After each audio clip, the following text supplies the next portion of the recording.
So, alam nyo ba no, na ang hatred at galit natin sa ating kapwa ay nakakahawa at maibahagi natin or ma-share natin sa iba? Alam nyo ba na kaya itong mangyari ng ganitong sistema na nakakahawa ang galit natin sa ating kapwa? Ganito kasi yun. Halimbawa, ang isang tao may galit siya sa kanyang kapwa at wala siyang kakayahan na talunin ito dahil nga sa namumuot na galit or inggit niya doon sa kanyang kapwa at wala siyang magagawa kung paano niya ito talunin. So ang kanyang magagawa is ganito. Tatawag siya ngayon ng kanyang mga tao, ng mga kasama, at sisiraan niya ng todo yung tao na yon. Yung mga tao na yon, ng mga inosente naman na walang kaalam-alam, sa pamamagitan ng kanyang mga masasamang salita, sa mga paninira niya doon sa kanyang kapwa,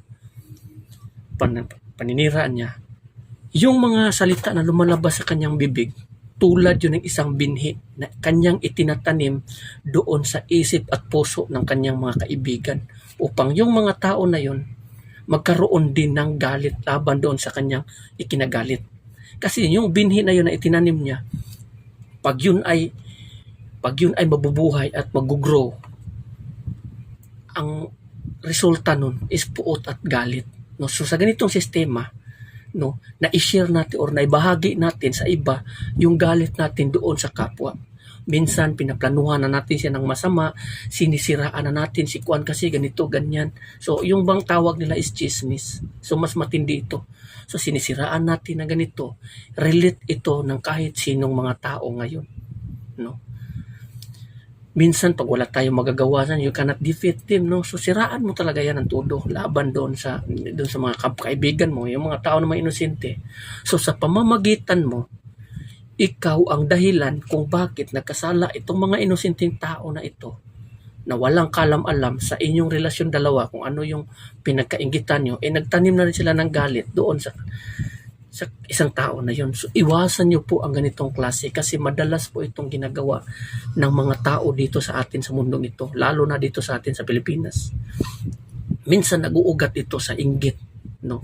So doon namumuot ang galit. So iwasan po natin ang ganitong klaseng uri ng ugali or kasamaan na namumuot kasi ang sinabi ng kasulatan, kung ikaw ang dahilan na magkasala ang iyong kapwa, mas mabuti pa sa iyo na talian ng gilingang bato ang iyong leeg at itapon doon sa dagat o sa ilog. Kaysa naman, ikaw yung dahilan kung bakit nagkakasala yung ibang tao o yung mga bata, na mga tao, mga inosenteng tao, dahil sa mga sinasabi mo. Ikaw yung dahilan nagkakasala sila. So, iwasan nyo po ang ganito kasi ginagawa po ito ng mga tao ngayon. No? So wag po kayong gumawa nito kasi nga ang puot at galit ng Diyos mananatili talaga doon sa mga tao gumagawa ng ganitong klaseng karumaldumal at kasamaan. Na sa ganitong sistema kasi para bang pinagplanuhan mo na ng masama ang iyong kapwa.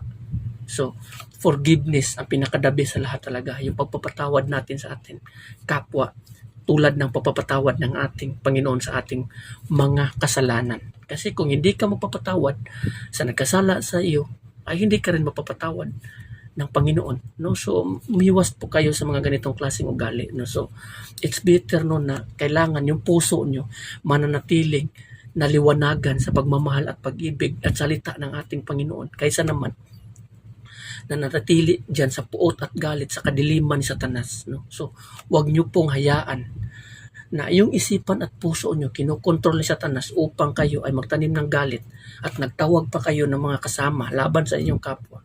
So iwasan nyo po ang ganitong klase kasi ito pong klase ay demonic po ito. No?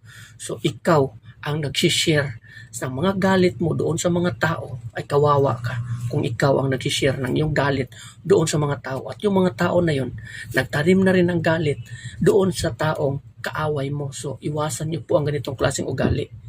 Kasi madalas po itong ginagamit or ginagawa ng mga tao ngayon dito sa atin. So iwasan po natin kasi tandaan nyo, ang kasalanan, hindi talaga yan mawawala kung ang mga puot at galit ay magkakalat-kalat na yan. Halimbawa, yung mga tao na yun na nagtanim ng galit, yung tao din, gaganti din yun, magagalit din yun. So, iyon na naman, magsishare din yun sa kanyang galit. O, lahat kayo. So, dahil lang sa dalawang tao, ilang tao na ang nadadamay at nagkakaroon ng galit sa kanyang kapwa. So, ganito parang virus, no, kung paano kumalat yung hatred sa kapwa, no. So it's better, no, na kung magkasala kayo ng dalawa lang kayo nagkaaway, pagsikapan nyo na hindi yan lalaki na parang isang palito lang ng pusporo kayang sunugin ang buong bukid. So huwag nyo isipin, huwag nyo sanang gawin ng ganyan, no, na palakihin ang ganitong sitwasyon, kundi ayusin nyo yan as long as nandito pa tayo dito sa mundong ito. At huwag nyo nang ipaabot o ipakalat pa yan sa iba.